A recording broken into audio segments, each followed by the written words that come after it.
அவரை விட்டு விலகாதிருங்கள். தந்தை, மகன், தூய ஆவியின் பெயராலே ஆமீன். உங்கள் இதயத்தில் இருத்தி தியானிக்க உங்களுக்கான இன்றைய வசனம் 1 கொரிந்தியர் அதிகாரம் 7 இறைவசனம் 3.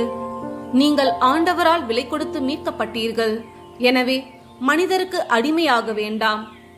ஜெபம். அன்பின் பரலோக தந்தையே, இன்றைய இனிய நாளுக்காக உமக்கு நன்றி கூறுகின்றோம்.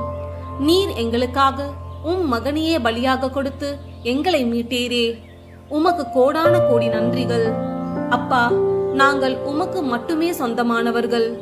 எங்கள் சிந்தை, சொல், செயல் அனைத்தும் உமக்கே சொந்தம்.